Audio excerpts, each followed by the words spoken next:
السلام علیکم ورحمۃ اللہ وبرکاتہ۔ الحمدللہ رب العالمین والصلاة والسلام علی سید الرسل وخاتم النبیین وعلی آلہ واصحابہ واتباعہ اجمعین، اما بعد۔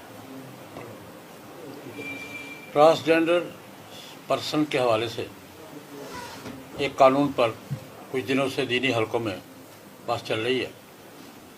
یہ قانون 2018 میں قومی اسمبلی اور سینٹ میں پاس ہوا تھا، جس کا عنوان تھا خواجہ سرا اور اس قسم کے دیگر افراد کے حقوق کا تحفظ۔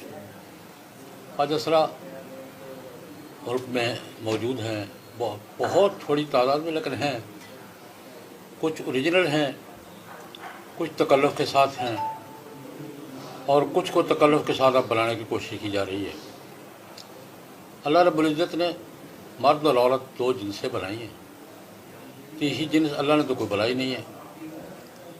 یہ خواجہ سرا یا خنثی مشکل اس میں معذور افراد ہیں، جیسے نابینا معذور ہے، کوئی جنس نہیں ہے۔ بہرا پیدائشی بہرا ہے، وہ معذور ہے، کوئی الگ جنس نہیں ہے۔ جیسے کوئی گونگا ہے پیدائشی، وہ الگ جنس نہیں ہے، معذور ہے۔ اسی طرح یہ بھی، جس طرح کان سے محروم، آنکھوں سے محروم، زبان سے محروم معذور ہیں، معذورین کا ٹائٹل رکھتے ہیں، لیکن الگ جنس نہیں ہے۔ اسی طرح خواجہ سرا بھی معذور افراد ہے، ایک صلاحیت سے اور ایک بات سے وہ محروم ہے، تو وہ معذورین کے دائرے میں ہیں، اور یہ کوئی الگ جنس نہیں ہے کہ اس کو مستقل جنس کے طور پر متعارف کروایا جائے۔ ان کے حقوق ہیں، شریعت بھی ان کے حقوق کی تحفظ کرتی ہے، ان کے معاملات کا فیصلہ کرتی ہے، بڑی تفصیل سے کرتی ہے۔ لیکن ہوا یہ کہ سن 2018 میں ایک الگ عنوان دے کر، ایک جنس بنا کر ان کو پیش کیا گیا، اور ان کے لیے تحفظ کے حقوق کے نام سے یہ اصولی غلطی تو یہ تھی۔ یہ خواجہ سرا کوئی الگ جنس نہیں ہے، معذور افراد کا ایک ٹائٹل ہے۔ اس طرح گونگے ہیں، بہرے ہیں، نابینا ہیں، لنگڑے ہیں، اس طرح یہ بھی ایک معذور ہے، ان کے حقوق کا تحفظ ان کا حق ہے۔ دوسری بات یہ ہے کہ اس عنوان سے جو قانون سازی کی گئی، اسی ٹائٹل کے مغالطے کی وجہ سے لوگوں کی توجہ نہیں ہوئی۔ حالانکہ قومی اسمبلی میں جب یہ قانون پیش ہوا، قومی اسمبلی کی قائمہ کمیٹی میں دو خواتین ممبران، جمعیت علماء اسلام کی نعیمہ کشور صاحبہ نے اور جماعت اسلامی کی عائشہ سیدہ صاحبہ نے تفصیل کے ساتھ اس کے اختلاف کیا کہ بھئی یہ شریعت کے خلاف ہے، علماء سے پوچھا جائے، اسلامی لیڈرز کونسل سے بات کی جائے۔ لیکن اسمبلی کے آخری سیشن میں، جس کے ساتھ اسمبلی ڈیزالو ہو گئی اور الیکشن کا ہنگامہ شروع ہو گیا، اس پہ کو روا رمی پاس کر دیا گیا، اس لیے لوگوں کی توجہ نہیں ہوئی۔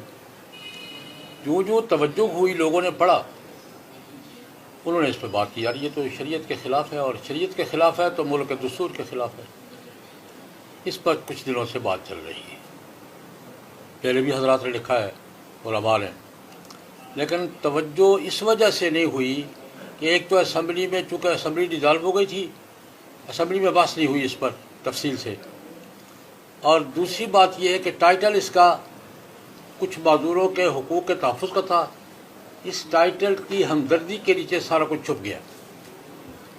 اب ظاہر ہو رہا ہے تو اس پر احتجاج ہو رہا ہے، مختلف دینی حلقے اس پر احتجاج کر رہے ہیں کہ بھئی یہ شریعت کے خلاف ہے۔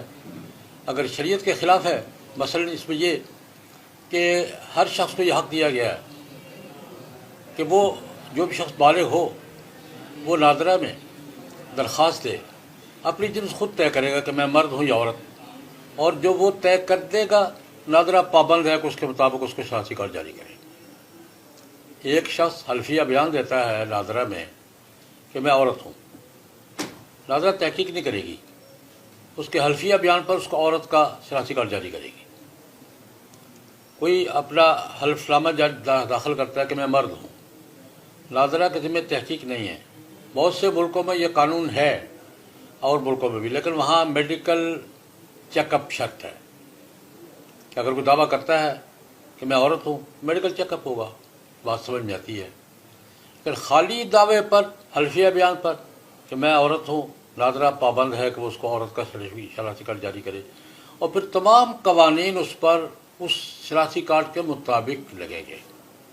حتیٰ کہ ایک پہلو یہ بھی ہے، اگر کوئی شخص خود کو ناظرہ میں عورت رجسٹر کروا لیتا ہے، جو بہت کوئی مشکل نہیں ہے، صرف حلفیہ بیان کافی ہے، اور وہ کسی مرد سے شادی کرتا ہے تو یہ شادی قانوناً درست ہوگی، یہ مرد کی مرد سے شادی ہوگی جو قانوناً درست ہوگی، صرف ریکارڈ کے فرق کے ساتھ۔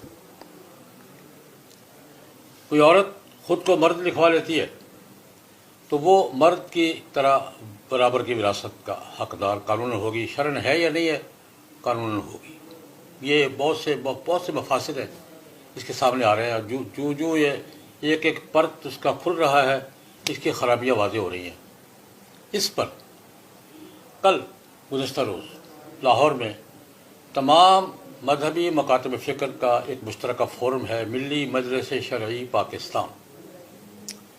اس میں دیوبندی، بریلوی، اہل حدیث، جماعت اسلامی، شیعہ سب شامل ہیں، سب اب اس پہ شریک ہے۔ اس قسم کے مسائل آتے ہیں تو اس میں ہم مل کے ایک رائے قائم کرتے ہیں، اس کو متعلقہ لوگوں کو آگاہ کرتے ہیں، اس پر پھر تھوڑی سی کمپین کرتے ہیں۔ کل لاہور میں جوہر ٹاؤن میں ہماری مشترکہ میٹنگ ہوئی، اتفاق سے اس ملی مجلس شرعی کے مشترکہ فورم کا صدر میں ہوں الحمدللہ، اور تھوڑی بہت خدمت کے اللہ توفیق دے دیتے ہیں۔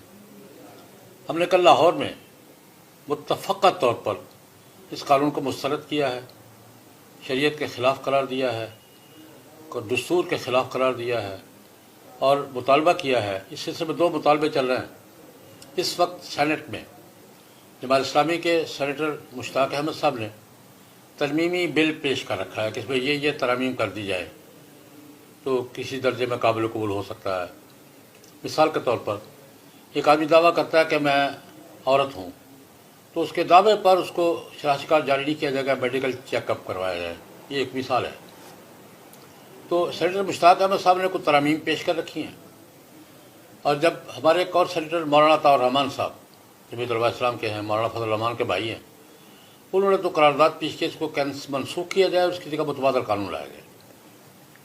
ہم نے کل کے مشترکہ اجلاس میں ان دونوں سینیٹر حضرات کے موقف کی تائید کا اعلان کیا ہے، اور اس قانون کے غیر شرعی اور غیر دستوری ہونے کا اعلان کیا ہے، اور ملک بھر میں اس کے خلاف کمپین چلانے کا فیصلہ کیا ہے۔